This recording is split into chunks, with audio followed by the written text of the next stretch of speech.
سلام بچه ها، خوب هستید؟ خوش اومدید به یه ویدیو دیگه. همونجور که میبینید من سیپی منفی خوردم، سرما هم خوردم، صدام خیلی ناجوره. الان دیگه سیپی خریدم یه 880 تا که درست شه.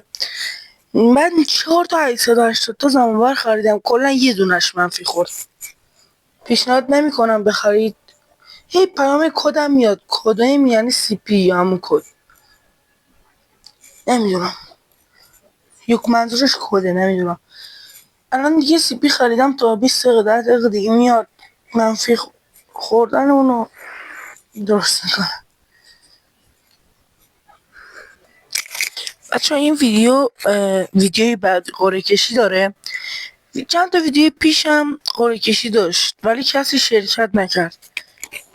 یکی بود اسمش مانی بود، اونم دیگه پینش کردم جواب نداد، فهمیدم که آنلاین نیستش. همین دیگه. ویدیوی بعد توی کامنت ها هر کی بیشتر کامنت بذاره پینش میکنم، برنده سیپی میشه. 240 تا سیپی. حتی همون جور که میبینین منو کویت گیم کرد، زده نتورک، ولی موقعی که یکی میاد تو اکانت احتمالا یا خیلی اینترنت سرما خوردم. فقط میخواستم بگم خریدم و انجام بدم دیگه، همین دیگه. الان که اومد حتما بهتون نشون میدم. بچه من رمز جیمیل رو زدم، داریم میریم تو اکانت دیگه ببینیم چی شد. اینجا هنوز منفی 672 تا شد. قسمت بیاد 200 کم شد. با امید خدا تا یکم وقت دیگه همش کامل اینا زده 200 برات منفی کردیم. خودتون معنی کنید دیگه.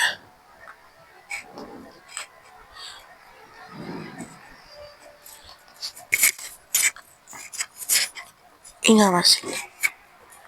بچه دوباره اومدن تو اکانت، من زود رفتم تو اکانت. وای میسیم بچه اگه میخوایم بدونین الان اگه سایت دیگه بود برای من پیام میومد که رمز جیمیلت اشتباه بود چون که توی بازی بودم. ولی اگه دوست دارید بدونید من از چه سایتی خرید میکنم، یخچال جم. تازه من 4 تا 880 تا زمانبر خریدم، کلا یه دونش منفی خورد. اونم تازه خودشون گفتن نخر تا چند روز دیگه احتمال داره منفی بشه. من گوش نکردم و خریدم. خودشون اول باید توضیحات خرید ببینید. زمانبر نوشتی که احتمالش هست منفی شه، برای من از 4 تا یه دونش منفی شد. من نمیگم زمانبر منفی نمیشه، اتفاقا سرما خوردم نمیتونم صحبت کنم، منفی میشه، ولی مثلا از هر سایتی، مثلا رسید گوگل شاید داشته باشه یخچال جم که درست ندیدم، ولی مثلا فلان سایت نداره. بعد اگه میخوایم یخچال جم نخرین، یه سایتی مثل رضا جم یا هر چی که مثلا فیلم خریدشو براتون بفرسته. بچه قسمت به قسمت داره میاد دیگه. من زود میام تو اکانت که به شما نشون بدم. فقط دیگه اتچمنت های امروز بچه من یه پیج اینستا دارم، اتچمنت ها رو توی اون میذارم. بایستید بهتون نشون بدم. نشد بایست. بچه ها اینا پیج اینستامون اینه دیگه. اگه میخواید اتچمنت زیاد میذارم، اگه میخواید دنبال کنید. امیرلنده. برای بیوگرافی هم نوشتم خلیج عرب نداره، خلیج همیشه فارس.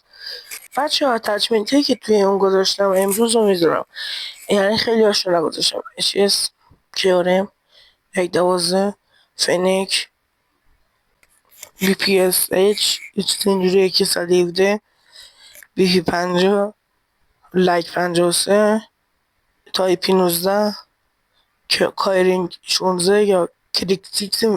بخشید کریکسیکس من میگم همین.